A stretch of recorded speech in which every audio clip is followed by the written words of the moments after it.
Alright, so I'm going to show how to open up and disassemble this Dell XPS 159560. Alright, so first thing we're going to do is remove all the screws from the bottom.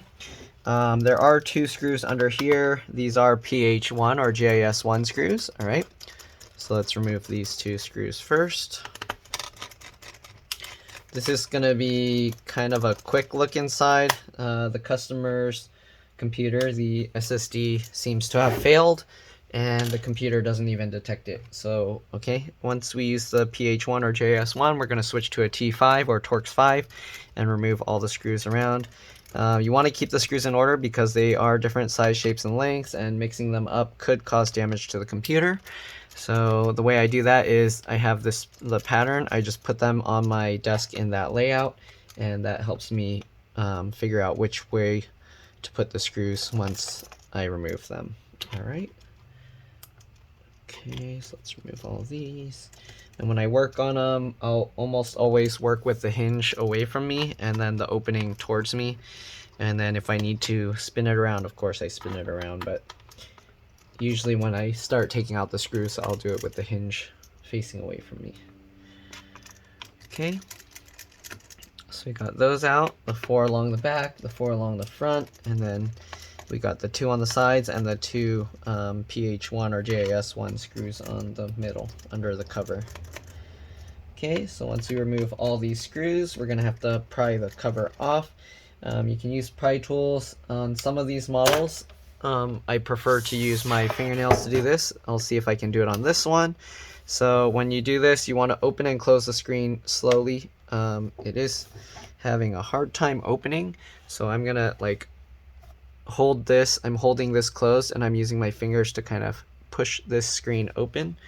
Alright, on some models it's kind of tougher because the hinge screws are no longer holding down here. If you want, you can leave these 2 screws for last and then open the screen like that and then do this. Alright, so what I do, there's the gap here. So what I do is I get my fingernails in there and use my thumbs and I push on the back just like this, and you can see it pops open.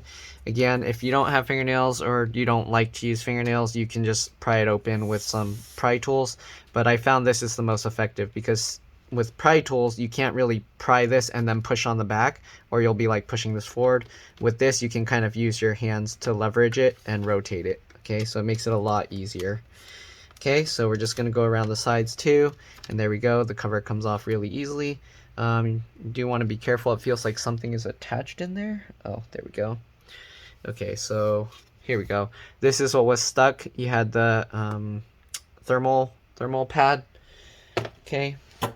And obviously the thermal pad didn't work too well, so the SSD failed. So it is a M.2 PCIe NVMe SSD, and I closed the screen by pushing the hinges. I don't like to just close it when it doesn't have all the screws because these hinges are very small, and it's kind of like so if you have something like this and you kind of like try and twist this here, it's not that easy. But if you have leverage here and you're like trying to twist this, then you could easily like bend this whole thing. So this doesn't have much leverage here, so when it twists, this thing can easily like snap the part that holds it down. But if you're like here and you try and twist it, this will hold better. So the better hinge designs is if the hinge is longer. So instead of just grabbing on one point like this, it grabs the whole thing and then it moves the whole.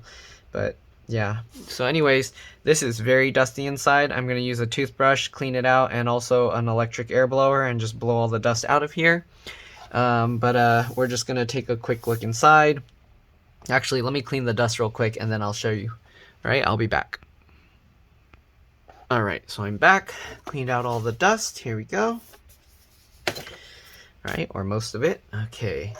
So we're going to go inside, and they actually put a warning here to disconnect and remove the battery before accessing the rest of the parts. Usually if you're just doing the RAM and SSD, you don't need to worry about this, but since it's not difficult, I just used my fingernails and kind of wiggled the connector down, and you can see it just comes out just like that. Leave it disconnected. It's always a good idea to, once you do that, open it up. Again, you want to be careful because you don't have all the screws holding the hinges down, and then press and hold the power button for about 10 to 15 seconds just to drain the power, and that will actually make it even safer to work on than just disconnecting the battery. Okay, so after 10 to 15 seconds, we're going to close this up. Okay. Again, I like to push on the hinges here to kind of help close it, just like this. All right. And then I'm going to show the SSD and the RAM. So the RAM here, to remove it, just like almost every other computer, you just pull these two tabs to the side. The RAM pops up at an angle like that, and then you can grab this and pull it out. And the RAM is PC4 2400T. This is 8 gigs. So if you wanted to upgrade the RAM, make sure it's PC4 2400T, and then you can get 16 gig sticks. If they have 32 gig sticks, you can get that, or you can even get 4 gig sticks if you just want to downgrade it and sell your RAM, because most people don't even need more than 8 gigs of RAM. If you do find that you need more than 8 gigs of RAM, then go ahead and upgrade it, but it's usually not necessary. Okay, so we got the the SSD here. It is PCIe NVMe. There's just one PH1 or JIS1 screw here. Remove that. It pops up just like the RAM. Wiggle this to pull it out, and there we go. So the RAM or the SSD is very easy to remove, and then you can just push this back in and pop this down. So this laptop actually, it supports, there's 2 different types of batteries for this model. So this laptop right now is using the, I don't know what the model numbers of the battery are, but you can see it's using this really wide battery that takes up the entire space. There is a different battery for this that only takes up this much space, and then you can actually put a 2.5-inch SATA hard drive here. So if you want more storage and you want maybe a spinning disk, that's cheaper, or you can just get a regular 2.5-inch SATA SSD. They have the connector here. This is for the hard drive connector, but you will have to buy that adapter since it doesn't come with this computer. All right, and I'm not gonna pull everything else out, but from looking at this, it looks like JTP, so this is most likely the touchpad or trackpad, and this says JKB, so this is likely the keyboard connector. Again, I'm not going to pop everything out here because the customer just needs the SSD and I don't want to risk damaging anything. You got the fan connector here. I don't know if these fans come out without removing the whole heatsink, but there's just 2 screws there. There's the wireless card here. Remove that screw. Wireless antennas, just like every other model, just grab the tails underneath and pull it straight up. You don't want to try and pry from the front. Then you got the DC jack or the charging port. A lot of times these break when the hinge breaks. I've seen these hinge mechanisms break so often, and if that happens, then you will have to take the hinge screws out, lift the hinge up, and then you can pull the charger out, and the cable just runs along here, and you just pop this out just like the battery connector. Just keep wiggling it and it'll pop out. Other fan connectors here, and then you got the LCD or LVDS connector underneath this bracket. So I'm not going to take that out, but there you go. So that's pretty much all there is to this model. You can just plug the battery back in, just get it lined up, and then squeeze the 2 pieces together just like that. All right, and then you basically just put the cover back on. So this battery also is really easy to remove. If you want to replace it with the same model, they have this model number 6GTPY. Let me zoom in so you can kind of see it.